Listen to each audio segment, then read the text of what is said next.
Hello everyone, welcome back to our channel English माध्यम के platform पे मैं हूं आपकी एडुकेटर प्रियंका ठाकुर और हम सॉल्व कर रहे हैं editorial based practice exercise. Start करते हैं आज का session with thought of the day, that is words में inspire but only action create changes. यानी कि आप दूसरे की बातों से, दूसरे के शब्दों से या अपने भी जो थॉट्स वगैरह होते हैं इनको पढ़ के, जैसे आज का थॉट ऑफ द डे, इनको पढ़ के आप इंस्पायर तो हो सकते हैं, आपको इंस्पिरेशन मिल सकती है, कुछ काम करने की प्रेरणा मिल सकती है, लेकिन परिवर्तन लाने के लिए, बदलाव लाने के लिए, आगे बढ़ने के लिए आपको काम तो करना पड़ेगा। एक्शन मीन्स कार्य करना पड़ेगा। ठीक है, तो स्टार्ट करते हैं reading comprehension and practice exercise for SSC CGL 2024। Tourism in wildlife park should not be at odds with conservation efforts. बोल रहे हैं at odds mean at odds with का मतलब क्या है कि इसके विरोध में, इसके विरोध नहीं होना चाहिए। ठीक है, तो बोल रहे हैं कि अगर हम national parks, wild life sanctuaries यहाँ पे क्या बोलते टूरिज्म को प्रमोट करते हैं, तो उसका मतलब ये नहीं होना चाहिए कि वो विपरीत काम करे कंजर्वेशन के प्रयासों से। कंजर्वेशन मतलब संरक्षण के प्रयासों के विपरीत काम करे, है ना। क्योंकि हम संरक्षित करते हैं अपने प्राणियों को, तो उसका मतलब ये नहीं कि टूरिस्ट आए तो वहाँ पे उनको जाके मारने लग जाएं या फिर शूटिंग करने लग जाएं, राइट। ये नहीं होना चाहिए। और ना ही ऐसा होना चाहिए कि इतना कचरा फैला दें कि वहाँ के जो प्राणी हैं, जैसे कि हमने एक वीडियो भी देखा था पता नहीं कौन से वाइल्ड लाइफ पार्क का, जहाँ पे एक टाइगर जो है वो मुंह में पानी की बोतल को निकाल के फेंक रहा था। दैट मीन्स कि उसको भी पता है कि ये पोल्यूशन कर रहा है और मेरी जो एनवायरनमेंट है उसमें ये चीज़ अच्छी नहीं है। तो हम क्या, इंसान जो अपने आप को इतना समझदार बोलते हैं, तो हम लोग नहीं ये चीज़ समझ सकते। The Supreme Court of India has come down heavily। अब come down heavily का मतलब क्या होता है? गुस्से से डांटना किसी को। ठीक है, come down heavily, ये पूरा क्या है, एक फ्रेज है। ऐसे मैं हाईलाइट कर देता हूँ, एट ऑड्स विद। तो इसका मतलब क्या होता है? गुस्से में किसी को डांटना, फटकारना। तो बोल रहे हैं जो सुप्रीम कोर्ट है इंडिया का, उन्होंने गुस्सा किया, डांट फटकार लगाई on the Uttarakhand government. Uttarakhand सरकार को उन्हें डांट फटकार लगाई for felling of 6000 trees in the Jim Corbett national park. बोल रहे हैं उनको क्यों डांट लगाई? क्योंकि फेलिंग ऑफ मतलब काटना। ठीक है, तो बोल रहे हैं 6000 पेड़ जो हैं वो काट दिए गए। कहाँ पे? जिम कॉर्बेट नेशनल पार्क में। अब जाहिर सी बात है, 6000 पेड़ काटे तो कुछ इंफ्रास्ट्रक्चर वहाँ पे डेवलप करना होगा, तभी काटे। That forest officials and a top politician in the state connived to vastly expand the scope of a tiger safari in the park precincts। बोल रहे हैं कि एक फॉरेस्ट ऑफिशियल्स, कुछ फॉरेस्ट ऑफिशियल्स और एक पॉलिटिशियन, कोई टॉप पॉलिटिशियन थे उन इस स्टेट के, उन दोनों ने मिलके साजिश रची। कनाइव मतलब साजिश रची ताकि वो क्या कर सके, विस्तार कर सके, बहुत बड़ा विस्तार कर सकें। किसका? वहाँ पे एक टाइगर सफारी इस क्षेत्र में, प्रिसिंक्ट मतलब इस क्षेत्र में, पार्क की जो सरहद है उसके अंदर एक टाइगर सफारी बनाई जा सके।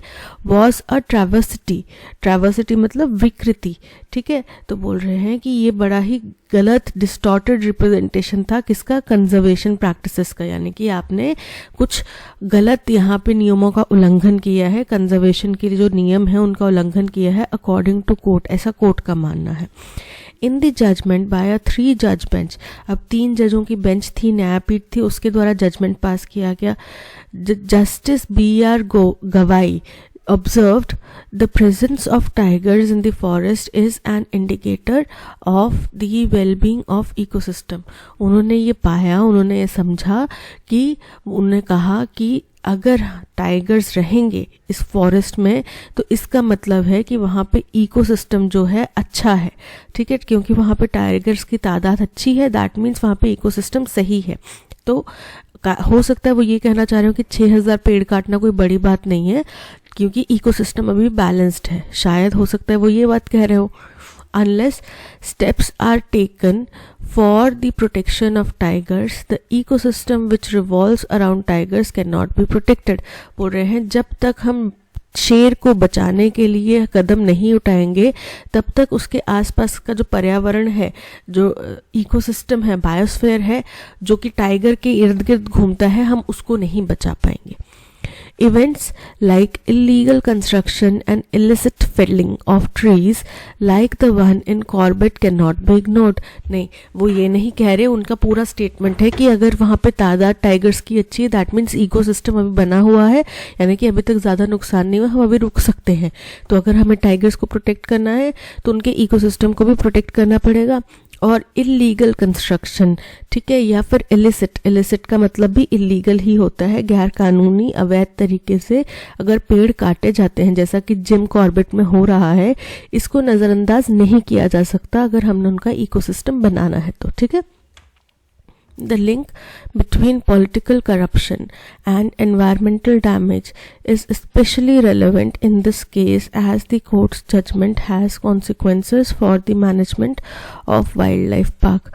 बोल रहे हैं जो कनेक्शन बन रहा है पॉलिटिकल करप्शन और एनवायरमेंटल डैमेज के बीच में, वो खास तौर पे इस केस में जाहिर होता है, रेलेवेंट है। कैसे?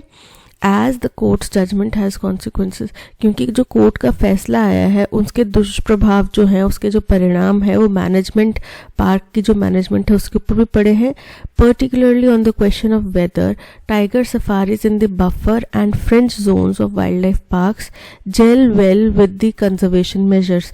और ख़ास तौर पे ये सवाल जिसमें पूछा गया कि क्या टाइगर सफारी बफर जोन्स में, बफर जोन्स मतलब जिनको प्रोटेक्टेड किया गया है, जो अलग से डेजिग्नेटेड होते हैं ना, बोलते हैं ये रिस्ट्रिक्टेड एरिया है, यहाँ पे इंसान का जाना मना है, तो ऐसे इलाकों में जिनको बफर जोन डिक्लेयर किया गया है या फ्रेंच जोन, जो बॉर्डर लाइन इलाके हैं वाइल्ड लाइफ पार्क्स के, क्या उन इलाकों में सफारी, इस तरीके के टाइगर सफारीज बनाना जेल वेल का मतलब है क्या वो मिलके अच्छा काम हो रहा है, यानी कि उसका ओवरऑल जो नतीजा है वो हमारे वाइल्ड लाइफ कंजर्वेशन मेजर्स के साथ में इक्विवेलेंट में आ रहा है, दोनों साथ में मिलकर काम कर पा रहे हैं। अगर उसकी वजह से, टाइगर सफारी की वजह से हमारे कंजर्वेशन मेजर्स को नुकसान हो रहा है, तो हम उनको अवॉइड कर सकते हैं। हमें इतना ज़्यादा पैसा कमाने का कोई लालच नहीं है, हमें बेसिक हमारी रिक्वायरमेंट फर्स्ट ये है, जो बेसिक एम है, मुख्य एम है, वो ये है कि हमें अपने टाइगर्स को प्रिजर्व करना है, उनको कंजर्व करना है, ठीक है। द कोर्ट ऑल्सो एल्यूडेड का मतलब होता है संकेत देना, तो कोर्ट ने ये भी संकेत दिए टू वेरियस रिजॉर्ट्स, अलग अलग रिजॉर्ट्स को जो कि in the vicinity of the park, vicinity मतलब क्षेत्र, आसपास में, सराउंडिंग में, तो जो पार्क के सराउंडिंग में रिजॉर्ट्स बने हैं उनको भी ये इशारा कर दिया that often play loud music and post threat to animals, क्योंकि वहाँ पे अक्सर शोर शराबा होता है, ज़ोरदार म्यूजिक लगा होता है, और वो क्या करते हैं, वाइल्ड लाइफ एनिमल्स को थ्रेट पहुँचाते हैं, नुकसान पहुँचाते हैं, खतरा भी हो सकता है, बिकॉज आपको पता है डेसिबल्स में हम लोग साउंड को मेजर करते हैं, तो वो एनिमल्स को खतरा पहुँचाते हैं, ठीक है। Both the central zoo authority and national tiger conservation authority are expert bodies affiliated to the Union Environment Minister। बोल रहे हैं सेंट्रल जू अथॉरिटी एक है और एक है नेशनल टाइगर कंजर्वेशन अथॉरिटी, ये दोनों ही एक्सपर्ट हैं, एक्सपर्ट बॉडीज हैं, मतलब कि उनको इस काम का एक्सपीरियंस है, वो इसमें अब आज से नहीं कर रहे, कई सदियों से कर रहे हैं, कई सालों से कर रहे हैं, और ये दोनों ही यूनियन एनवायरनमेंट मिनिस्ट्री से एफिलिएटेड हैं, यानी कि उनसे संबंध रखते हैं, उनके द्वारा मान्यता प्राप्त हैं, ठीक है। And task with the conservation and protection of wild animals, और इनको ही ये टास्क दिया गया है कि वो वाइल्ड एनिमल्स को प्रोटेक्ट करें, उनके कंजर्वेशन के प्लान्स बनाएं, काम करें उनके कंजर्वेशन के लिए। These organisations in principle have no objection to the existence of tiger safaris, लेकिन यही ऑर्गेनाइजेशंस हैं जिनके सिद्धांत में कोई भी ऑब्जेक्शन नहीं है टाइगर सफारीज के लिए, provided these are conducted within the ambit of an array of guideline, बशर्ते, प्रोवाइडेड मतलब बशर्ते वो ये जो टाइगर सफारीज हैं ये क्या की जाए, कुछ जो सेट ऑफ गाइडलाइंस बनाए गए हैं उनके अंतर्गत आए, ठीक है, उनको नियमों का पालन करें, तो इन ऑर्गेनाइजेशंस को कोई दिक्कत नहीं है इन टाइगर सफारीज से। Wildlife safaris is designated spot to spot to draw attention away from the core zones of the forest and hence promote its inviolate nature as well as raise public awareness about the conservation. अब wild life safaris क्या होती हैं? ये एक निर्धारित क्षेत्र होता है, ठीक है. पर्टिकुलरली आपको इसी क्षेत्र के अंदर में लोगों का आकर्षण केंद्रित किया जाता है ताकि वो जो मुख्य एरियाज हैं जहाँ पे एक्चुअल में जो शेर वगैरह रहते हैं या और वाइल्ड लाइफ एनिमल्स रहते हैं उनके घरों को नुकसान ना पहुंचाए. हम वहाँ पे जाके उनको देखें तो फिर ना हमें खतरा हो ना उनको खतरा हो हमसे, वो हमसे डरे ना और वो अपने वातावरण में आसानी से जो है रह सके. अब जैसे कि हम लोगों के घर होते हैं तो हम लोगों के घरों में हम लोग जो बेडरूम्स होते हैं किसी भी मेहमान को जाके बेडरूम में नहीं बिठाते. लिविंग एरिया एक डेजिग्नेटेड स्पॉट है गेस्ट के आने का, बैठने का, बात करने का, ठीक है. जब तक अनलेस कोई बहुत खास मेहमान हो जिन्होंने हमारे घर में शायद स्टे करना है तो वो ही हमारे बेडरूम तक जा सकते हैं. क्यों? क्योंकि बेडरूम जो है वो हमारा प्राइवेट स्पेस है किसी गेस्ट के आने के लिए. अब आप बोलेंगे घर भी तो प्राइवेट है बट गेस्ट तो एक दूसरे के आते जाते हैं तो उसी के लिए एक डेजिग्नेटेड स्पॉट हो गया कि हमारा लिविंग एरिया. तो ये जो वाइल्ड लाइफ सफारीज के जो स्पॉट्स हैं वो काइंड ऑफ एक लिविंग एरिया है शेर के घर का, ठीक है. हमने शेर के बेडरूम में नहीं जाना, हमने शेर के किचन में नहीं जाना, हमने शेर के बाकी जो उसके पर्सनल स्पेस है, स्टडी है, उसमें नहीं जाना. हमने शेर के लिविंग रूम में रहना है. अगर हमें शेर वहाँ पे आके दिख गया तो वेल एंड गुड, नहीं दिखा तो फिर ठीक है, फिर से दोबारा कभी देख लेंगे, राइट. तो ये प्रयास है. और दूसरी चीज़ ये लोगों के अंदर अवेयरनेस पर फैलाने का भी एक ज़रिया है. वाइल्ड लाइफ सफारीज जो हैं ये लोगों के अंदर अवेयरनेस फैलाने का भी एक ज़रिया है जिससे लोगों को पता चल सके कि देखो इस तरीके से कंजर्वेशन हम शेरों का कर पाए हैं और कर रहे हैं. This is the underlying rational for safaris. तो बोल रहे हैं यही एक मूलभूत तर्क है जो सफारीज के लिए दिया जाता है. Their overarching aim thus ought to be eco tourism and not commercial tourism. तो बोल रहे हैं इनका अगर हम मोटे मोटे तौर पे ओवरआर्चिंग मतलब कि जो कॉम्प्रिहेंसिव मोटे मोटे तौर पे इनका जो मुख्य उद्देश्य है वो यही है कि इको टूरिज्म बनाया जाए. इको टूरिज्म का मतलब क्या है कि हम लोगों को अवेयर करें और इस तरीके से अवेयर करें कि टाइगर्स भी अपने घर के अंदर अपने जो उनकी प्राइवेट स्पेस है उसमें अच्छे खुशी से रह सके. हम केवल उनके लिविंग एरिया से चले जाएंगे, बात करके या देख के उनको लिविंग एरिया से चले जाएंगे. बोल रहे हैं ये तर्क दिया जाता है कि भाई सफारीज जो है उनके पर्सनल स्पेसेस में नहीं जाती तो वो बाहर के एरिया में उनके जो लिविंग स्पेस है वहाँ पर जाके देख कर आ जाते हैं. इससे दो फायदे होते हैं. एक तो लोगों के अंदर अवेयरनेस बनती है और हम जो है टाइगर्स के पर्सनल स्पेसेस में कोई भी हस्तक्षेप नहीं करते. हाउएवर इन रीसेंट टाइम्स, लेकिन अभी हाल फिलहाल के समय में the argument that this could be a source of employment opportunities for locals, कि ये तर्क देना कि ये टाइगर सफारीज जो हैं ये एम्प्लॉयमेंट अपॉर्चुनिटीज़ हो सकती हैं वहाँ के जो लोकल लोग हैं उनके लिए. And that state government should be promoting this, और ये कि स्टेट गवर्नमेंट्स को इसका और ज़्यादा प्रमोशन करना चाहिए और ज़्यादा इसको प्रेरित करना चाहिए. Has been gaining ground. तो ये क्या कर रहा है, ये अपनी जड़ मजबूत बना रहा है, अपने आप को पॉपुलर प्रसिद्ध करवा रहा है. ये जो कंसेप्ट है. The recent translocation of cheetahs from Africa to Kuno national park Madhya Pradesh. बोल रहे हैं अभी आपको पता है हमने कुछ टाइम पहले एक आर्टिकल भी करा था कि चीता लाए गए हैं अफ्रीका के जंगलों से हिंदुस्तान में. कहाँ पे? कूनो नेशनल पार्क मध्य प्रदेश में. Also aims to revive the cat's presence and promote tourism. तो बोल रहे हैं इसका उद्देश्य भी डबल है. एक तो ये कि यहाँ पे चीता की पॉपुलेशन को बढ़ाया जाए, ठीक है, उनको रिगेन किया जाए, रिवाइव किया जाए, लेकिन साथ ही साथ दूसरा जो इसका एम है वो है टूरिज्म को प्रमोट करना. This however is a slippery slope. बोल रहे हैं हालांकि ये बड़ी ही स्लिपरी स्लोप है. स्लिपरी स्लोप का मतलब क्या हुआ?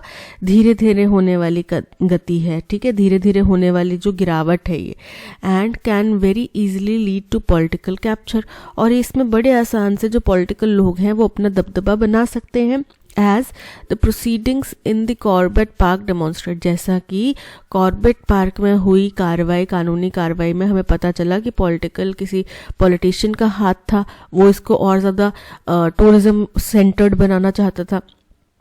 The court has recommended that the center evolve guidelines on the conduct of safaris and the government would do well to deliver on this.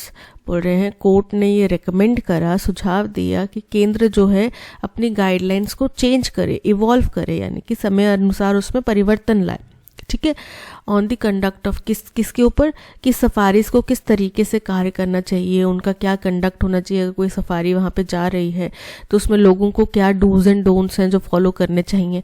And the government would do well to deliver on this, और सरकार अच्छा काम करेगी इसके ऊपर at the earliest, जल्द से जल्द इसके ऊपर अच्छा काम करेगी। एंड बी एक्सट्रीमली सर्कमस्पेक्ट, और बहुत ज़्यादा सावधान होगी on its messaging regarding tourism and conservation. जो उनका मैसेज है टूरिज्म और कंजर्वेशन का, उसके प्रति बहुत ज़्यादा सतर्क और सावधान रहेगी, ये कोर्ट उनसे उम्मीद करता है। तो ये था पैसेज।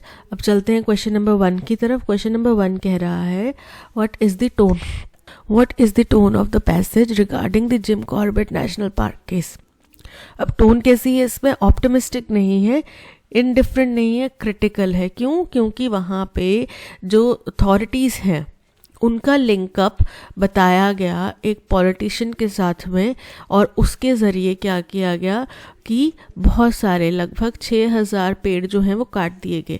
बोले हालांकि अभी तक इन 6000 पेड़ों के गिरने से टाइगर की पॉपुलेशन में कोई कमी नहीं आई है, लेकिन अगर ये फर्दर कंटिन्यू होता है और इस तरीके का इलीगल काम जो है वो नहीं होना चाहिए था, राइट। तो ये इसको उनने क्रिटिसाइज करा कि ये गलत हुआ है, जो हुआ है वो गलत हुआ है। So option C critical is correct. What is the main theme of the passage regarding the Jim Corbett National Park case? Main theme क्या है इस पूरे पैसेज की? अगर हम जिम कॉर्बेट की बात करें तो the economic benefits of wild life tourism. तो उन्होंने मना किया है कि इकोनॉमिक बेनिफिट्स हो सकते हैं, लेकिन जब हमारा उद्देश्य ही उस जगह को बनाने का है कि आपको कंजर्वेशन प्रोजेक्ट करना चाहिए, तो दोनों के बीच में बैलेंस होना चाहिए। और जहाँ टूरिज्म जो है कंजर्वेशन के ऊपर खतरा बनने लगे वहीं उसको रोक देना चाहिए। The challenge to balance tourism and conservation, option B is correct.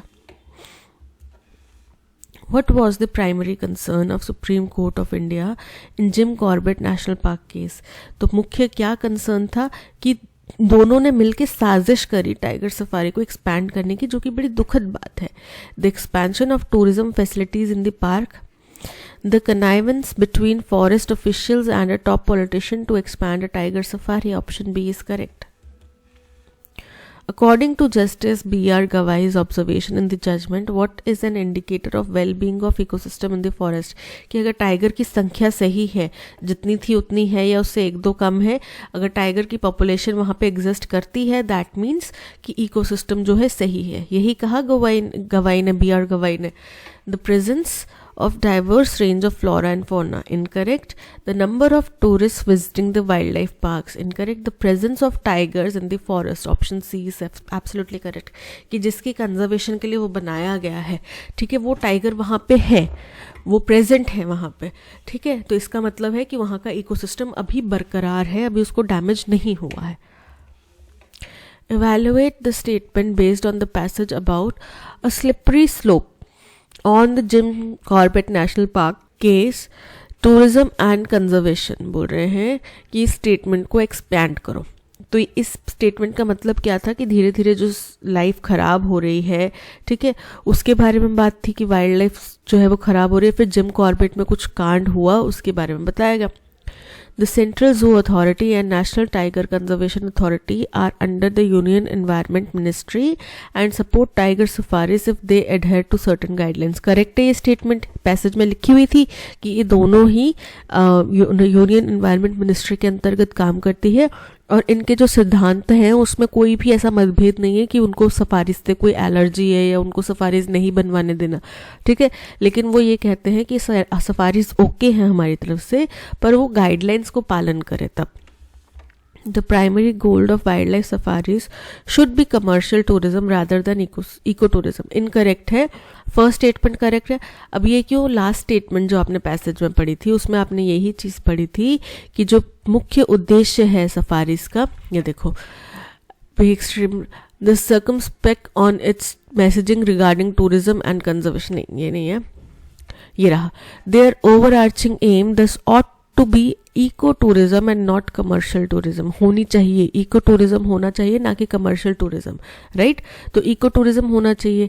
अब ये वो कह रहे हैं, लेकिन यहाँ पे जो क्वेश्चन में कहा गया है वो ये कह रहे हैं कि कमर्शियल टूरिज्म है रादर देन, बजाय कि इको टूरिज्म। तो इनकरेक्ट हो गया। तो ए स्टेटमेंट ट्रू है, बी फॉल्स है। A is true, B false, option A is correct. अब यहाँ पे अंडरलाइन जो वर्ड है, अंडरलाइन जो फ्रेज दिया गया है, इडियम दिया गया है, इसका मीनिंग कौन सी लाइन से पता चलता है वो हमें बताना है। The whole agitation against the new regulations was a storm in a tea cup. आप एक बात देखो, एक चाय का कप है छोटा सा, इसके अंदर मान लो तूफान उठ गया, स्वर्ल, इस तरीके से तूफान उठ गया, उसका आपको कुछ फर्क पड़ेगा? नहीं ना, वो आपको कुछ नुकसान नहीं पहुंचाएगा, क्योंकि वो एरिया ही इतना छोटा सा है, ठीक है। तूफान, अगर ये चाय के कप के अंदर तूफान उठा भी, तूफान बना भी, तो उससे आपको तो कोई नुकसान नहीं होगा। तो बोल रहे जो पूरा गुस्सा था, पूरा आक्रोश था नए रेगुलेशंस के अगेंस्ट में, वो केवल ऐसा था जैसे चाय के कप में एक छोटा सा तूफान उठ गया, यानी कि वो आया गया हो गया, उसका ज्यादा कुछ प्रभाव नहीं पड़ा, right. The agitation was so profound that it spread to all parts of the country, कि वो एजिटेशन, वो जो गुस्सा था, आक्रोश था, वो इतना बड़ा था कि वो देश के सभी हिस्सों में फैल गया। इनकरेक्ट है। The disagreement over the crucial policy garnered universal support. Universal support यानी कि सब तरफ से सपोर्ट, तो वो चाय के प्याले में सीमित तो नहीं रह गया, वो तो सब जगह फैल गया ना फिर, तो ये भी इनकरेक्ट हो गया। The protest died down quickly as it was unnecessary fuss over a trivial matter. बिल्कुल करेक्ट है कि ये जो प्रोटेस्ट था वो जल्द ही खत्म हो गया, चाय के प्याले में तूफान उठा वहीं खत्म हो गया, राइट। क्यों? क्योंकि ये अननेसेसरी आक्रोश था, अननेसेसरी आपने गुस्सा आक्रोश जाहिर कर रहे थे एक छोटे से मैटर के ऊपर। So 3 is correct. The agitation was joined by thousands of people despite the adverse weather conditions. अब देखो, एक छोटे से प्याले में तो तूफान उठा, उसका तो आपको नुकसान नहीं होगा, लेकिन ऐसे ही अगर पूरे शहर के चाय के प्यालों को इकट्ठा करके उसके अंदर तूफान उठा दिया जाए, वो जरूर आपको नुकसान पहुंचा सकता है, राइट, क्योंकि उसका सरकमफ्रेंस एरिया सब कुछ बड़ा होगा, ठीक है, एरिया ऑफ इम्पैक्ट भी बड़ा होगा। तो वही अगर हजारों लोगों ने इसको ज्वाइन कर लिया, दैट मीन्स ये बहुत बड़ा था। लेकिन यहाँ पे वेदर कंडीशंस की बात नहीं हो रही, तो ये इनकरेक्ट हो गया। सो केवल 3 is correct, only 3 is correct, B is correct. The sentence below is divided in 3 parts. Select the error. I wrote to Giordano this morning. मैंने इस सुबह पत्र लिखा किसको? जियोडानो को। And when we return to Paris, और जब हम वापस आएंगे पेरिस को, all will have been being arranged. being एक साथ नहीं आता, जब हम वापस आएंगे तब तक सब प्रबंध हो चुका होगा, आप ये कहना चाह रहे हैं। तो all will have been arranged, being नहीं आएगा यहाँ पे, ठीक है, किया, क्योंकि यहाँ पे जब आप ये कंटिन्यूस फॉर्म में आ रहा है, ठीक है, आपने फ्यूचर परफेक्ट कंटिन्यूस टेंस बताना है, तो फ्यूचर परफेक्ट कंटिन्यूस टेंस में will have plus past participle form आती है, राइट। तो बीइंग नहीं आएगा यहाँ पे। All will have been arranged, सब चीज प्रबंधित हो चुकी होगी, हो चुका होगा प्रबंध, बीइंग इनकरेक्ट है। अब यहाँ पे कुछ वर्ड्स दिए गए हैं, इनको फ्रेजेस के साथ में आपने मैच करना है। टर्न कोट, लॉजिकली देखो कि एक ऐसा कोट जो दोनों तरफ से पहना जा सकता है, आप क्यों इस्तेमाल करेंगे? सपोज करो एक साइड से आपके कुर्ते का जो कलर है वो बीजेपी सपोर्ट में है और दूसरे उसके ऊपर बीजेपी का लिखा हुआ है लोगो वगैरह, और दूसरी साइड से आपके कुर्ते के ऊपर कांग्रेस का लिखा हुआ है, दैट मीन्स आप क्या है? दल बदलू। जिस टाइम जिसकी रैली होगी आप उसी दल में शामिल हो जाएंगे, दैट मीन्स दल बदलू को क्या बोला जाता है? Turncoat. One who is unable to pay debts to increase the importance, position or wealth, one who switches to an opposing party. Option 3 यानी कि ए के साथ में 3 मैच हो रहा है। अब देखो एक भी अगर आपने यहाँ पे करेक्ट मैच कर लिया ना, तो ऑप्शंस में से एलिमिनेट करना इजी हो जाएगा। यहाँ पे ए के साथ में 4 मैच हो रहा है। 4 का मतलब है टू रिफ्यूज और डिनाई वन सेल्फ, खुद को मना करना, खुद को ज्यादा महत्व नहीं देना, राइट। तो यहाँ पे ए, ये टर्न कोड तो नहीं होता। सो ए देखो, बी में ए 3 के साथ हम मैच हो रहे हैं, यानी कि बी हमारा करेक्ट है। चलो आगे देखते हैं। इंसॉल्वेंट, इंसॉल्वेंट का मतलब होता है जो दिवालिया घोषित हो चुका हो, दिवालिया हो चुका। One who is unable to pay debts, जो अपने कर्ज नहीं दे पा रहा वही दिवालिया होगा, यानी कि बी 1। एबनेगेट का मतलब होता है खुद को त्याग देना, मतलब खुद को बिल्कुल भी प्राथमिकता नहीं देना, जो कि ज़्यादातर विमेन मैरिज के बात करती हैं, अपने लिए उनके पास टाइम ही नहीं होता। तो रिफ्यूज़ और डिनाई वन सेल्फ, ठीक है। तो सी का क्या हो गया 4 और डी का क्या हो गया ग्रैंडाइज का मतलब होता है कि बहुत ज़्यादा इंपॉर्टेंस बढ़ा देना, पोजीशन या वेल्थ में बहुत ज़्यादा बढ़ोतरी कर देना, तो हो गया ग्रैंडाइज, जैसे कि मुकेश अंबानी ने किया है। सो डी इज 2, राइट। तो A3 B1 C4 D2 option B is correct. इसके लिए इस तरीके के क्वेश्चंस करने के लिए आपको वोकैब आना बहुत ज़रूरी है। और वोकैब कैसे आएगी, जब आप PDF को खुद रीड करेंगे। अभी भी बहुत सारे बच्चे कमेंट कर रहे हैं कि आप एक एक शब्द का हिंदी अनुवाद करके बता दो या हिंदी में लिख के बता दो। बेटा मैं लिख के भी बता दूंगी तो भी आपको याद नहीं होगा, क्योंकि जब तक आप पढ़ोगे नहीं तब तक आपको याद नहीं होगा, आपको पढ़ना पड़ेगा, ठीक है। तो आप PDF डाउनलोड करो, उनको खुद से पढ़ो, एक एक वर्ड को खुद से पढ़ो, बहुत अच्छे से मीनिंग क्या है, वो नाउन है या प्रोनाउन है, सब चीज़ बताई गई है। अब बल्कि आप एक दिन का एक टास्क निकाल लो कि जो भी हमने आपको मीनिंग्स दिए हैं उनके आपको एंटोनिम सिनोनिम ढूंढने हैं, राइट। और फिर उनको आपको पढ़ना है 3-4 बार दिन में। शुरुआत जो बच्चे कर रहे हैं वो एक PDF से शुरुआत करें, दिन के 3-4 बार आप जब पढ़ेंगे और वीक एक हफ्ता 1-1.5 हफ्ते के बाद में वर्ड्स रिपीट होंगे, तो आपको ज़्यादा उसके ऊपर ज़्यादा प्रेशर देने की ज़रूरत नहीं कि अरे मेरे को इतने सारे वर्ड्स कैसे, जब आप यहाँ ये सोच लेंगे ना इतने सारे वर्ड्स कैसे याद होंगे, तो वो याद नहीं होंगे। आपको याद नहीं करना, आपको उनको रीड करना है, कम से कम दिन में 3-4 बार रीड करोगे। हनुमान चालीसा जो पढ़ते हैं, अगर जो हमारे मुस्लिम भाई हैं वो कुरान पढ़ते तो उसको याद करने की कोशिश थोड़ी करते हैं, लेकिन हनुमान चालीसा या कुरान कई भाइयों को या जो क्रिश्चियन है उनको जो भी उनकी बाइबल है वो याद होगी, कई सारे वर्सेस उसमें से याद होंगे। क्यों?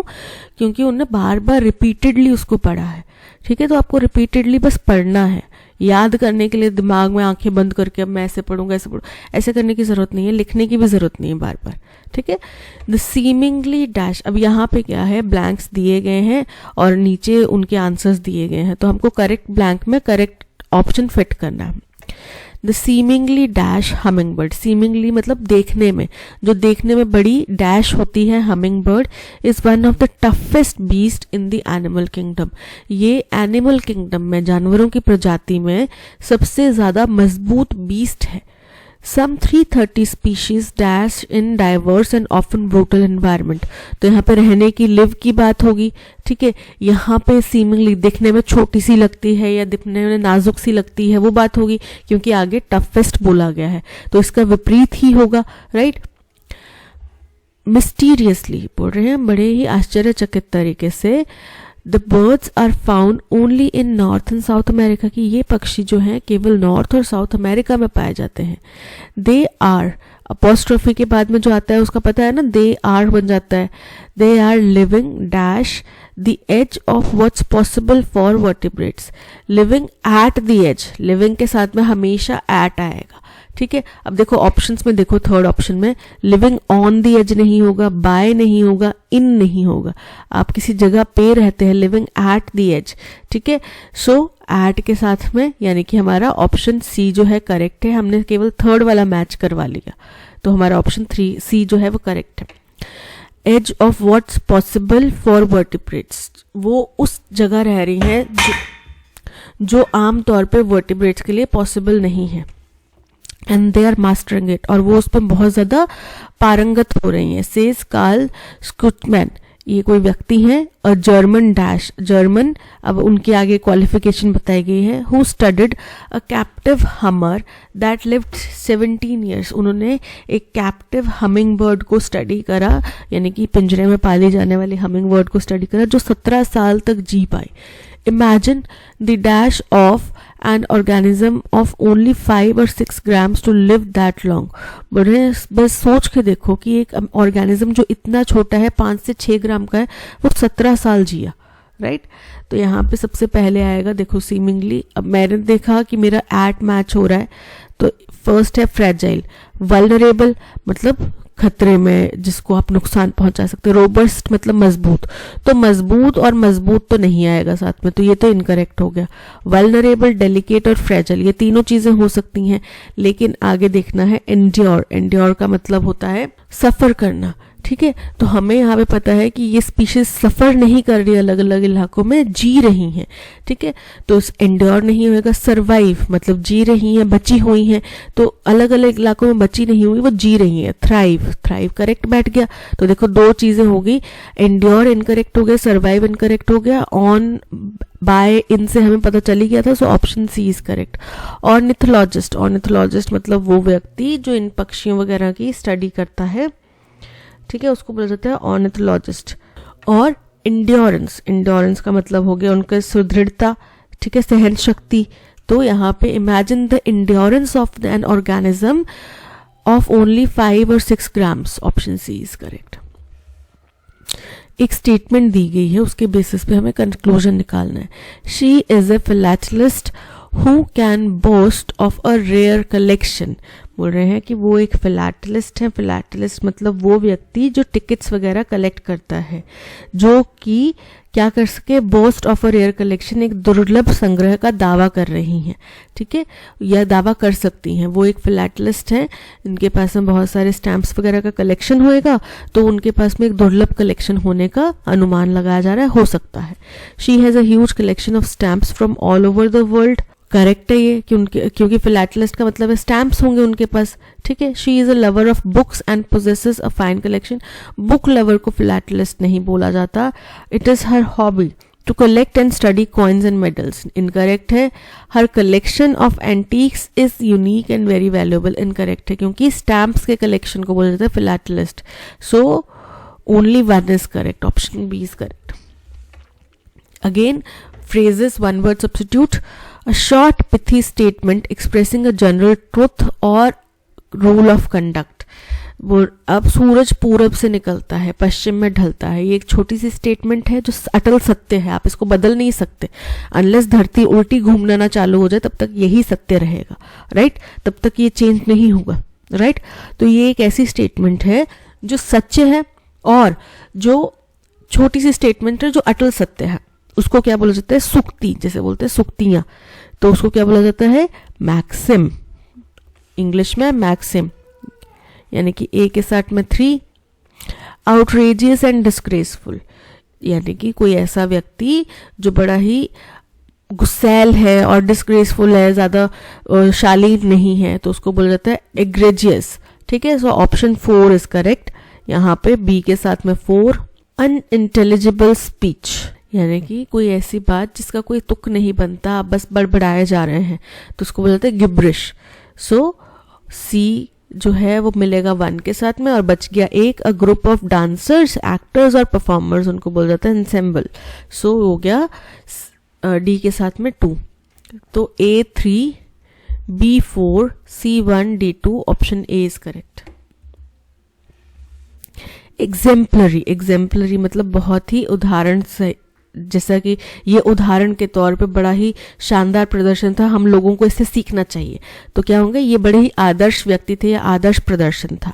अब इसका सिनोनिम क्या होगा, डिप्लोरेबल पहला वर्ड है। डिप्लोरेबल का मतलब होता है खेदजनक, हमें बड़ा खेद हुआ इस बात का, हमें बड़ा दुख हुआ इस बात का। सब स्टैंडर्ड मतलब कि घटिया। अनवर्दी यानी कि जो अयोग्य है, और इम्पेकेबल यानी कि बहुत ही ज्यादा उम्दा, बहुत ही ज्यादा high quality. So option D exemplary का सिनोनिम है। These days he is working on a monograph which is very important for him. आजकल वो एक मोनोग्राफ के ऊपर काम कर रहा है जो उसके लिए बहुत इम्पोर्टेंट है।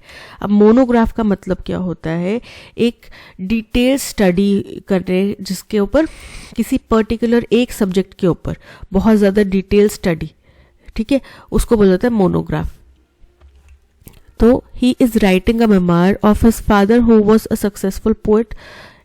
His work on a specialized subject is an important resource for scholars. बिल्कुल करेक्ट है कि एक ही सब्जेक्ट के ऊपर वो स्पेशलाइजेशन कर रहे हैं ना, तो वो स्कॉलर्स के लिए बहुत महत्वपूर्ण होएगा। He is rehearsing his lines for the play to be performed at the annual function. वो रिहर्सल कर रहा है, उसमें मोनोग्राफ का कोई लेना देना नहीं है। He is creating an architectural masterpiece out of a single piece of stone. ये भी यहाँ पे कनेक्ट नहीं है, वो आर्किटेक्ट का काम कर रहा है ना, यहाँ पे स्टडी की बात की जा रही है। तो option 2 is correct, only 2, C is correct. Sardonic, sardonic का मतलब होता है तिरस्कार करना, किसी का तिरस्कारपूर्ण भावना से किसी को कुछ कहना। अब इसका एंटोनिम क्या होएगा? ग्रेशियस मतलब बड़ा ही विनम्र, लेंदी लंबा चौड़ा, पॉजी मतलब मोटा, और इटर्नल मतलब कि अनंत काल तक। तो यहाँ पे अगर आप किसी का अपमान कर रहे हैं तो दूसरी तरफ क्या हो गया? आप किसी से बड़े विनम्र होकर सम्मान पूर्वक बात कर रहे हैं। So option A is correct. It's a small world, ये बड़ी छोटी सी दुनिया है। अब आपको इससे मिलता इसका मतलब समझाने वाला स्टेटमेंट बताना।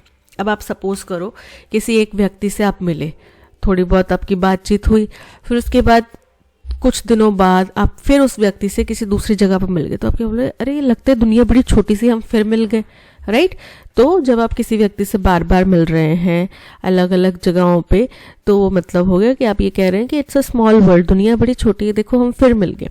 मेक ऑल पॉसिबल एफर्ट्स, सारे जो भी संभावित प्रयास हैं आप उनको यूज करें। Incorrect. You frequently see the same people in different places, option B is correct. अब यहाँ पे स्टेटमेंट में ओपनिंग स्टेटमेंट और एक क्लोजिंग स्टेटमेंट दिया गया है, इसी के बीच में हमें PQRS को फिट करना है। The immediate context of Dunkirk evacuation was Germany's invasion of low countries and northern France in May 1940। बोल रहे हैं अगर हम डंकेक इवैक्यूएशन की बात करें तो उसका सीधा सा अगर इमीडिएट समझना हो किसी को तो वो ये होता है कि जर्मनी ने इन्वेजन किया था निचली कंट्रीज का और नॉर्दर्न फ्रांस का 1940s के दौरान में। The Dutch defenders fell back westwards, तो डच डिफेंडर्स जो हैं वो वेस्ट की तरफ भाग गए। And by noon on May 12 German tanks were on the outskirts of Rotterdam, और मई 12 को दोपहर तक जर्मन टैंक्स जो थे वो रोटरडैम के बाहरी इलाकों तक पहुंच चुके थे। The Dutch queen Wilhelmina and her government left the country for England on May 13। तो डच की जो रानी थी, महारानी थी विल्हेल्मीना उनका नाम था, और उनकी सरकार के सभी सदस्य जो है इंग्लैंड के लिए भाग गए May 13 को। 12 मई के बाद 13 मई आएगा, यानी कि पी के बाद में क्यू आएगा। ठीक है, आगे चलते हैं। And the next day the Dutch army surrender to the Germans, और फिर उसके अगले ही दिन यानी कि 14 मई को डच आर्मी ने क्या किया? जर्मन सोल्जर्स के सामने सरेंडर कर दिया।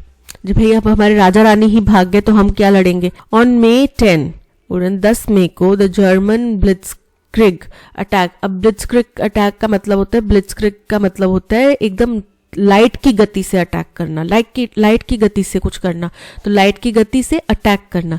ये जर्मन जो कला है, युद्ध कला है, उसका हिस्सा है कि 10 मई को जर्मन लोगों ने नीदरलैंड्स के ऊपर जो लाइट की गति से अटैक करके वापस आ जाना, ये वाली प्रक्रिया स्टार्ट करी with the capture of parachutists of key capture by parachutist of key bridges deep within the country. और जर्मनी के पैराशूटिस्ट ने क्या किया? पैराशूट डाइवर्स जो थे उन्होंने क्या किया? जो मुख्य ब्रिजेस थे कंट्री में, इसमें नीदरलैंड्स में, उनके ऊपर अपना कब्जा कर लिया with the aim of opening the way for mobile ground forces. और उसका उद्देश्य ये था कि वो जो जर्मन की आर्मी है उनके लिए जमीनी रास्ता खोल दें, राइट? क्योंकि अगर उनके भी सैनिक वहां पे आ जाते ब्रिजेस के ऊपर, हो सकता है वो ब्रिज को उड़ा देते या कुछ करते, तो जर्मन की सेना फिर अंदर कैसे आती, राइट? तो उन्होंने उन रास्तों को सुरक्षित कर लिया, ब्रिजेस को सुरक्षित कर लिया और ग्राउंड फोर्सेस के लिए रास्ता बना दिया। The invasion of Belgium also began on May 10। अब देखो ये May 10 की घटना है, तो May 10 की घटना के बारे में हम बता रहे हैं। पहले हमने बात करी कि उसका सीधा सा मतलब 1940s के दौरान की घटनाएं बताएंगे, तो 1940s जब शुरुआत करेंगे तो 10 मई से शुरुआत करेंगे, ठीक है? तो ये हो गया। और ऑल्सो बोल रहे हैं, अब यहाँ पे भी 10 में आ रहा है लेकिन यहाँ पे ऑल्सो आ रहा है साथ में, दैट मीन्स आर पहले होगा और एस बाद में होगा, right? The invasion of also began on 10। अब 10 मई को हमने नीदरलैंड्स की बात करी, फिर उसके बाद में नीदरलैंड्स में ही डच वगैरह आते हैं, तो 10 डच की बात आ जाएगी 12 और 13 मई की। फिर फाइनल बात आएगी कि जर्मन ने बेल्जियम को भी 10 मई को आक्रमण किया था, वहां पे भी इन्वेजन स्टार्ट किया था। When German airborne troops landed on the fortress of Eben Emael, बोल रहे हैं जब जर्मन के हवाई जहाज से जो टुकड़ियां आई उन्होंने एबन एमाइल जो एक किला था उसके ऊपर आक्रमण किया, immediately opposite maastricht and on bridges over the Albert canal, जो कि बिल्कुल सामने था किसके, मैस्ट्रिच के, और उस ब्रिज के जो एल्बर्ट कैनाल के पास था। फिर 11 मई को बेल्जियम के बारे में बता रहे हैं, तो यानी कि बेल्जियम साथ में आएंगे। तो पहले हमने नीदरलैंड्स की बात करी, डच लोगों की बात करी, उसके बाद में बेल्जियम के ऊपर आ गया कि 10 मई को ही हमने साथ ही साथ जर्मन लोगों ने बेल्जियम के ऊपर भी आक्रमण किया था। तो 11 मई को क्या हुआ, Belgium front was broken, Belgium का जो आगामी टुकड़ी थी वो तोड़ दी गई। German tanks ran on westward while Belgian, French and British divisions fell back to a line between Antwerp and Namur. तो और क्या हुआ, जर्मन टैंक्स जो है वेस्टवर्ड में घुस गए और वहीं बेल्जियम, फ्रांस और ब्रिटिश की जो टुकड़ियां थी वो पीछे हटने लगी और एंट्रेप और नामोर के बीच में वो फंस गई, वहां पर बीच में हो गई। ठीक है, तो हमें पता चल गया कि आर हमारा फर्स्ट स्टेटमेंट है। अब क्योंकि पहले हम नीदरलैंड्स की बात कर रहे हैं और हमें पता है पी के बाद में क्यू आएगा, तो आर पी क्यू ये हो गया।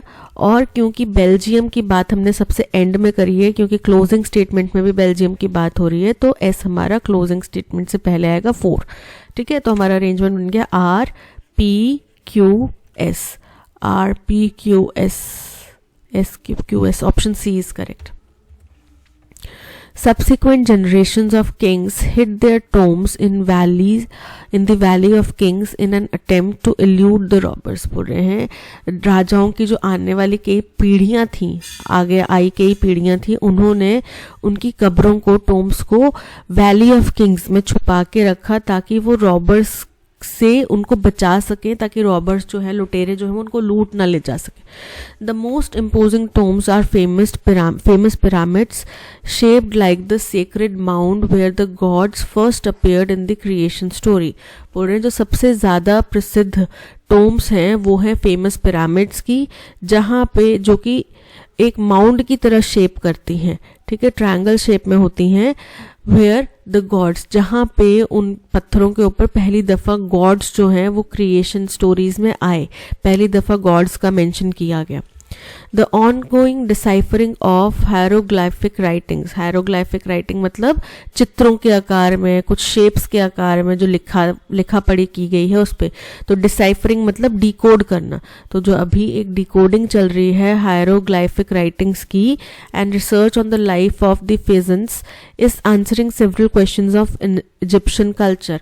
और जो फेजेंट्स की लाइफ के ऊपर रिसर्च चल रही है, हमने पहले भी पढ़ा था ना कि हम जो राजा महाराजा उनके बारे में तो उनके किलों मकबरों से जानते हैं, पिरामिड से जानते हैं, लेकिन जो आम जनमानस थे उनके बारे में कोई भी प्रिजर्वेशन नहीं है, तो हम उनके बारे में जानते नहीं।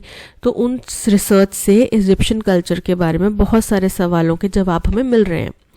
The gigantic pyramids were conspicuous targets of tomb robbers। बोल रहे हैं जो ये बड़े बड़े पिरामिड्स थे ये बड़ा ही अहम टारगेट रहे किसके, जो टॉम रॉबर्स थे उनके। Whose plundering jeopardizes the hope of eternal life, जिनकी लूटपाट से जो इनके पास एक उम्मीद होती है अनंत काल तक जीने की या मृत्यु के बाद के जीवन की, उसको क्षति पहुंचती है, उसको नुकसान पहुंचता है, उस उम्मीद को हानि पहुंचती है। अब यहाँ पे हमें बोलना है, यहाँ पे हमें जो स्टेटमेंट यहाँ पे रेलेवेंट नहीं लग रहा उसको हटाना है, उसको फाइंड आउट करना है। देखो यहाँ पे बात करेगी टॉम्स की, टॉम्स कहाँ पे, पिरामिड्स में भी टॉम्स रखी जाती हैं, उनकी कब्रें होती हैं। पिरामिड्स की बात की, इसमें भी टॉम्स आ रहा है, यहाँ पे भी टॉम रोबर्स और टॉम्स की बात कर रही है, पिरामिड्स की बात कर रही है, लेकिन यहाँ पे कुछ डिसाइफर करने की बात करिए, कुछ लिखित में रिटन डेटा है उसको डिसाइफर डिकोड करने की बात करिए, जो कि हो सकता है टॉम्स पे हो सकता है कहीं और मिला हो। ठीक है, किसी केव में मिला हो, किसी और जगह पे मिला हो। तो ये जो स्टेटमेंट है ये इन तीनों स्टेटमेंट से मैच नहीं कर रही, यानी कि सेंटेंस सी जो है, ऑप्शन सी इज करेक्ट, वो रेलेवेंट नहीं है, वो मेल नहीं खाता। Start to relax a hour before bedtime with a hot bath or your favorite music। Hour जो है वॉवल साउंड प्रेजेंट करता है। ठीक है, आर ओ की साउंड आ रही है इसमें। ठीक है, आर, तो यहाँ पे ए एन के बजाय एन प्रयोग होगा, ए प्रयोग नहीं होगा। Start to relax an hour before bed time, bed पे जाने से 1 घंटा पहले आप रिलैक्स होना स्टार्ट करो, चाहे अपना फेवरेट म्यूजिक सुनो चाहे हॉट बाथ लो। ठीक है, तो उससे आपको रिलैक्स फील होगा। सो आर की बजाय क्या आएगा, an hour. if he had been entered at a fat stock competition, I am sure his story would have been one of unrivaled success. बोल रहे हैं if he had been entered की बजाय क्या होगा, if he had entered. क्यों? क्योंकि अगर उसने किया होता एंटर, पैसिव वॉइस की यहाँ पे ज़रूरत नहीं है, सीधा बोल सकते हैं अगर उसने एंटर किया होता फैट स्टॉक में कंपटीशन में, तो जाहिर तौर पे उसकी जो स्टोरी है वो सक्सेस की होती, जिसका कोई मुकाबला नहीं कर सकता था, ऐसी सक्सेस की होती. इफ़ ही हैड बीन की बजाय क्या गया, if he had entered a fat stock. Option A is correct. Parajumble का क्वेश्चन है, nature writing encompasses a wide variety of works. बोल रहे हैं नेचर की जो राइटिंग है उसमें क्या हो, नेचर के बारे में आप लिख रहे हैं, उसके अंदर बहुत सारे काम है, बहुत सारी चीज़ें उसके अंदर सम्मिलित होती हैं, वैरायटी बहुत है. Nature writing often draws heavily on scientific information and facts about the natural world. और ये अक्सर अपना ज़्यादातर ज्ञान कहाँ से लेते हैं, साइंटिफिक इंफॉर्मेशन से, और जो भी तथ्य हैं नेचुरल वर्ल्ड्स के बारे में उसके बारे में लिखा जाता है इसके अंदर. At the same time, it is frequently written in the first person and incorporates personal observations. और साथ ही साथ ये फर्स्ट पर्सन में लिखा जाता है, सेकंड थर्ड पर्सन में नहीं लिखा जाता, फर्स्ट पर्सन में लिखा जाता है. और जो किसी व्यक्ति की खुद की ऑब्जर्वेशंस हैं उनके बारे में, I found this, I wrote this, I saw this, ऐसा लिखा जाएगा. And philosophical reflections upon nature. और मेरा ये मानना है कि ऐसे लिखा जाएगा कि उसमें अपनी फिलोसॉफिकल जो रिफ्लेक्शन है, मेरी जो थिंकिंग काम कर रही है नेचर के ऊपर, उसके बारे में मैं लिख रही हूँ.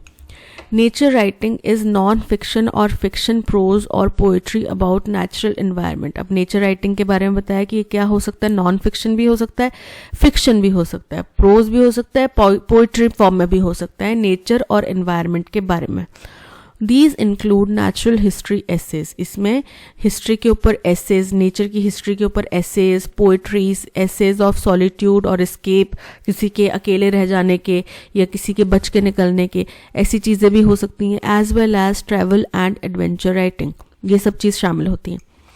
These works range from those that place primary emphasis on natural history facts to those in which philosophical interpretations predominate. बोल रहे हैं इसके अंदर बहुत सारी रेंज है, चाहे कुछ किसी नेचुरल हिस्ट्री के ऊपर जोर दिया गया हो, कोई फैक्ट यहाँ पे लिखा गया हो, या फिर किसी ने अपना कुछ इंटरप्रिटेशन किया हो जो कि अभी तक चला आ रहा है. जैसे बोलते हैं ना कि पहले हम हिंदू इंडिया में मान्यता है कि थर्सडे को सर नहीं धोना चाहिए लड़कियों को, ट्यूसडे को सर नहीं धोना चाहिए, फलां दिन सर नहीं धोना चाहिए, ऐसे बोलते हैं. बट उसके पीछे एक कुछ लोगों की इंटरप्रिटेशन कह सकते हैं ये है कि क्योंकि पहले ज़माने में घर घर में टैप्स नहीं थे, दूर जाना पड़ता था, नदी नालों के पास में, नदियों के पास में जाना पड़ता था नहाने धोने के लिए, तो लड़कियों को प्रोटेक्ट करने के लिए ये कहा जाता था कि आप रोज़ रोज़ मत जाओ, तो इसलिए उन्हें पर्टिकुलर डेज डिफाइन कर दिए. फिर उस टाइम पे मर्दों को, पुरुषों को कहा जाता था कि क्योंकि आज महिलाएं वहाँ पर हैं तो आप लोग वहाँ पर नहीं जाएंगे. ठीक है, तो एक सिस्टम बनाया गया था उस जरिए कि ये बताने के लिए कि इस पर्टिकुलर दिन पे औरतें वहाँ पे जा रही हैं, इस पर्टिकुलर दिन पे पुरुष जा रहे हैं, तो इसलिए वो डिफ्रेंशिएट करने के लिए, ताकि औरतों के अस्मत को कोई हानि ना पहुँचे, वो लोग प्रोटेक्टेड रहे, इसलिए ये चीज़ की गई थी. लेकिन हम उसको आज भी फॉलो करते हैं और गलत वे से फॉलो करते हैं कि भगवान क्रोधित हो जाएंगे, नाराज़ हो जाएंगे. तो ये अपना अपना इंटरप्रिटेशन है, लोगों ने अब अलग इंटरप्रिटेशन निकाल लिया है. तो इस तरीके कुछ इंटरप्रिटेशंस जो अभी तक चले आ रहे हैं उनके बारे में भी इसमें मेंशन किया जाता है. ठीक है, सबसे पहले आएगा जहाँ पे नेचर राइटिंग के बारे में बताया गया कि नेचर राइटिंग क्या है. नेचर राइटिंग एक नॉन फिक्शन या फिक्शन प्रोज है. यहीं पे बताया कि इसके अंदर बहुत वाइड वैरायटी आती है वर्क की. फिर इसका ज़्यादातर जो है, इसके अंदर जो रेंज की बात करें ना, तो रेंज के बारे में बताया कि क्या क्या रेंज है इसके अंदर में. ठीक है, तो ज़्यादा रेंज हिस्ट्री फैक्ट्स की हो सकती है, कुछ चीज़ों के ऊपर ज़्यादा आप ज़्यादा जोर दे रहे हैं उन बातों की हो सकती है, कुछ अपने इंटरप्रिटेशंस हो सकती हैं किन्हीं चीज़ों की. ये हो गया थर्ड पॉइंट.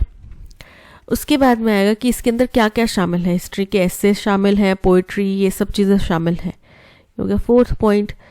फिर आएगा जहाँ पे बोला गया कि इसका अक्सर जो तथ्य है वो साइंटिफिक इंफॉर्मेशन से या फिर जो आम जनमानस में कुछ तथ्य हैं उनसे लिया जाता है. ये हो गया फिफ्थ पॉइंट. और फाइनल पॉइंट साथ ही साथ फ्रीक्वेंटली ये फर्स्ट पर्सन में लिखी जाती है, ये हो गया सिक्स्थ पॉइंट। तो हमारा अरेंजमेंट क्या बन रहा है, डी से देखो दो है, ऑप्शन सी और ऑप्शन डी। ए और बी को तो एलिमिनेट कर दो, डी के बाद में ए एफ, यहाँ पे डी बी एफ आ रहा है, यहाँ पे डी ए एफ आ रहा है, तो ऑप्शन सी इज करेक्ट। अब यहाँ पे red rag to a bull एक इडियम दिया गया है, इससे मिलता जुलता यहाँ पे देखो कुछ हाईलाइटेड रखे हैं स्टेटमेंट्स में वर्ड्स, तो क्या यहाँ पे हम red rag to a bull replace कर सकते हैं? अब सबसे पहले देखो red rag to a bull का मतलब क्या होता है, बुल को अगर हम लाल कपड़ा दिखाएं, पेरिस के जो गेम्स होते हैं हम उनमें देखते हैं, तो वो क्या होता है, गुस्सा हो जाता है, राइट, वो आपकी तरफ आक्रामक हो जाता है। तो red rag to a bull मतलब किसी को गुस्सा दिला रहे हो आप, right. The poor subordinates are made scapegoats. Made scapegoats का स्केपगोट क्या होता है, बलि का बकरा, ठीक है, बलि का बकरा बना दिया। तो पुअर सबऑर्डिनेट को आपने बलि का बकरा बना दिया for the misdeeds of their superior, कि किसी बड़े आदमी ने कुछ गलत किया और उसके जो छोटे कर्मचारी, निचले तबके के कर्मचारी हैं, वो उसमें फंस गए, उनको बलि का बकरा बना दिया गया। तो यहाँ पे red rag to a bull तो फिट नहीं बैठ रहा, ठीक है। For me a person playing a double game is someone who especially provokes me. Provokes मतलब गुस्सा दिलाता है, ठीक है। तो red rag to a bull यहाँ पे काम आ गया। फॉर मी, मेरे लिए वो व्यक्ति जो डबल गेम खेलता है, is red rag to a bull for me, ठीक है। तो यहाँ पे प्रोवोक्स मी में क्या आ जाएगा, red rag to a bull. Option B is correct. Option B, statement B, option D is correct, क्योंकि इसमें स्टेटमेंट बी मेंशन्ड है, तो option D is correct. Knowledge is power. अब इस गिवन प्रोवर्ब का अप्रोप्रिएट मीनिंग कहाँ से मिल रहा है? नॉलेज इज पावर मतलब ज्ञान ही जो है वो असली ताकत है। Said when a son is similar to his father, ये कहा जाता है जब उसके एक पिता अपने बाप के समान हो, तो वो बोला जाता है also like mother like daughter. ये है कहा जाता है लाइक फादर लाइक सन, ये कहा जाता है जब एक बेटा अपने पिता के समान हो तो कहा जाता है लाइक फादर लाइक सन, दोनों एक जैसे हैं। No one is truly capable of living alone, कोई भी अकेला नहीं रह सकता। We need human connection to be healthy, हमें एक ह्यूमन कनेक्शन की जरूरत है हेल्दी रहने के लिए, सेहतमंद रहने के लिए। When you are in difficult situation, laughing can make it easier to get through that situation. कि जब आप किसी कठिन परेशानी में हो तो हंस के आप उस परेशानी से हंस के आप बाहर निकल सकते हैं। The more you know, the more powerful you can be in different areas of your life.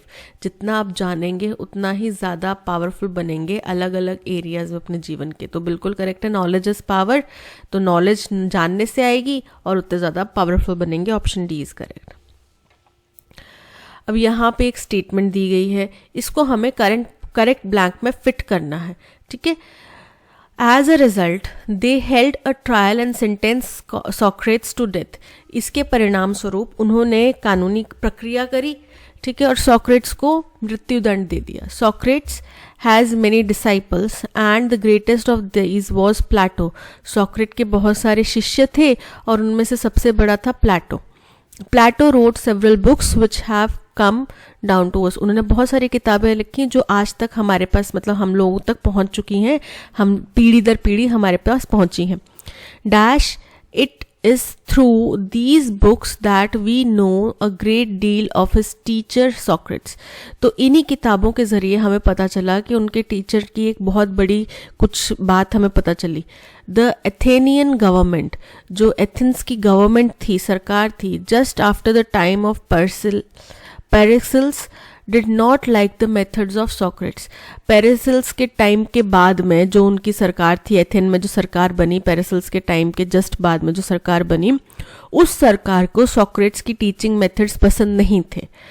They told him that if he promised to give up his discussions with common people and changed his ways, he would pardon him and let him off.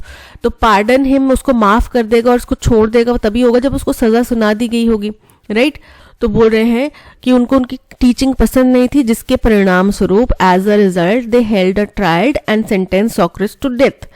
फिर उसके बाद उन्होंने उसको कहा कि भाई अगर तुम हमसे वादा करते हो कि तुम इस तरीके की पढ़ाई नहीं करवाओगे, इस तरीके की डिस्कशन जो है आम जनता के साथ में नहीं करोगे, अपने तरीके चेंज करोगे, तो हम तुम्हें माफ़ कर देंगे और तुम्हें जाने देंगे।